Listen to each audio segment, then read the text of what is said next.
In today's video, I want to talk to you about the 3 P's that you need to achieve anything you want. Watch this video to learn more. So the 3 P's are purpose, priority, and productivity.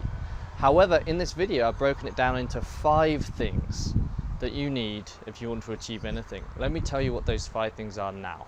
So the first thing you need to have is a purpose, and this is what the author calls your big thing, okay? You need to get this right from the start. So this is like your grand vision of where you want to be in the future. And the important thing about your purpose is it really excites you enough, it inspires you. You wake up and you're excited about it. But also when you're working towards it, you're actually content that you're making progress towards your purpose. You're actually enjoying the process of getting there, rather than coming at this from a place of someone who's just trying to chase the money or just trying to chase recognition or some other external thing. Because when you come from that place, you don't really enjoy the process. You're just doing it for the reward. And what commonly happens is when you get the reward, the happiness doesn't last very long at all. Maybe you'll feel happy for 1 or 2 days, or maybe a week if you're lucky, but then it's now what? Because that happiness fades away and you're constantly looking for the next thing. The author says you must have a purpose that is inspiring for you, something that makes you excited along the way. So you have this purpose that's inspiring you. Now the next thing you need to do is kind of connect that to the now. So that's kind of like a reverse strategy. You kind of see where you want to get to, you have a good idea of the end goal of your purpose. Now you have to connect the dots back to where you are now. This is like strategic thinking. So you need to think, okay, what are the things that need to be in place for me to get to this end goal and this purpose? Once you've kind of got this map or this strategy or this battle plan of how you're going to get to your purpose, you can then look for what the author calls the one small thing. So you have your one big thing out here, which is your main big purpose, but now you need to look for that small thing. The small thing is the highest leverage thing that you can do right now. This is the thing that it makes most sense to get out of the way right now, because it will make everything else easier. It's the 80-20 task, if you like. The author says you should ask this question: what is the one thing that I can do right now which by doing it will make all other things easier or unnecessary?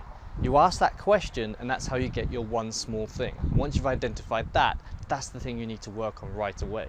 So now you're at a point where you have your purpose and you have the next thing you need to work on. The third thing the author says is understand the concept of the domino effect. Okay, so you're working on this one small thing, but when that's done, you'll need to do the same thing again. Find the next small thing you need to work on. Focus on that until it's done. And the domino effect is simply that achieving amazing, great, huge, massive things only really happens by just knocking one domino over at a time, making sure that that domino is going, or that domino path is going in the right direction towards your purpose. But you just get in the habit of getting good at knocking over dominoes. And the great thing about knocking over dominoes is that once you knock over one, the momentum of that first domino can actually knock over the next domino that's 50% bigger than itself. And basically what he's saying is that once you get that kind of momentum, once you start building your skills, once you start putting things into place, you can then knock over bigger and bigger and bigger dominoes. And before you're realizing it, you're toppling over dominoes that you never thought you could do previously. You're toppling over dominoes that seem to be way out of your reach. But the main point here is that you focus on one thing at a time, and then you just focus on the next thing, and then the next thing, and you just keep toppling these dominoes over. So the next important point that the author talks about, point 4, is that you need to understand how to topple over dominoes. You need to understand how your brain works, because there will be certain dominoes, there will be certain tasks, certain things that you have to work on that are going to be difficult for you. And these are the type of things that require willpower. And the author says you have to be careful with willpower, because willpower is like a battery on your phone. We have a limited amount of willpower, and if we deplete that willpower, we can end up just exhausted and just quitting the whole thing, coming up with reasons like I just wasn't strong enough, or I'm just not good enough, or I don't have what it takes. This isn't really how it works. Everyone has limited willpower. So the way you need to do this is to manage your willpower so that it's focused on the right tasks. So if your next small thing requires a lot of willpower from you, so let's say it's a task that you find difficult, it's a task you don't want to do, you feel resistance when you think about it, there's a couple of things you need to understand. Firstly, do this first. So when you get up in the morning, when your willpower is high, tackle the most important thing first. Use your willpower to take that thing out first before it gets depleted by all the other decisions and all the other stuff that's going on in your day. The second thing to realize about willpower is that if you do something consistently for long enough, it then becomes habitual. So it then becomes semi-automatic. It's not as difficult, it's not as taxing as it was when you originally started. This is a really important thing to understand, because if you plan that correctly, you can, for instance, take on a task for a certain period of time to the point where it becomes habitual. You just need to use that willpower to push it over the edge, to push that into your subconscious so that it's a more automatic thing for you, and you can do it without using your willpower too much. So the significance of this is that if you stick to something for a long enough period of time, it will become habitual, it will become easier, and so you can plan for this. What you don't want to do when it comes to willpower is just nail yourself all day, every day. So let's say you have a really difficult task over here, and that's going to take 2 or 3 hours of your day, and you find that very taxing for your willpower. It's very important that the other work that you're doing during the day isn't also so taxing. Otherwise, after 2-3 days, depending on how long or how strong your willpower is, you will just become depleted, and that'll be the end of it, game over. The final point that's made in this book is about how you treat your work. You should treat your work as if you're trying to become a master at it. You should treat your work as if you're always trying to improve your work that you're doing, that you understand that as you keep working on your craft, your skills build up over time, and that over time you can then approach mastery at your craft. This is a very different attitude to the common entrepreneurial approach, which is just to get good enough at something and that's fine. Don't need to do any more work, and it will just, I have that skill at this level, that's fine, I won't need to improve that anymore.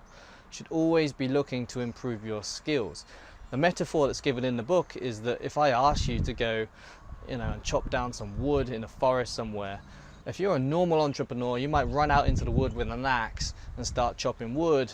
The axe works, so it's good enough. But if you're trying to approach this from the point of mastery, then you're going to look for a chainsaw, and you're going to go out there and you're going to be a lot more effective. Nothing is ever good enough when you're approaching your work from the viewpoint of becoming a master. You're always looking to improve. In the 6 habits or 7 habits of highly effective people, Stephen Covey calls this sharpening the saw. This attitude of approaching mastery, of putting the hours in to get as good as you can at your skills, is what separates average people from the best, basically. This is the mindset shift that's needed to go from creating average things to creating amazing things. So, you want to be successful? In conclusion, this is what you need to do. 1, find your one big thing, that's your purpose. 2, create a strategy to get there and identify your one small thing that's the most important, high leverage thing that you should be doing at this point in time. Thirdly, understand that success is really just a case of pushing over dominoes one by one consistently over a long period of time. 4, understand how willpower and habits work and use them to your favor so that you can attack the hardest tasks in the most smart manner and guarantee your success. And finally, come at your work, treat your work as someone who's trying to be a master at it. Rather than just doing stuff to get stuff done, actually do stuff because you want to be better at it. Treat it as a skill that you're working on and watch your work improve over time. These are my 5 key takeaways from this book, The One Thing. It's a great book. I'll leave the link below. Leave me a comment below and tell me what you took away from this video and what you're going to apply going forward.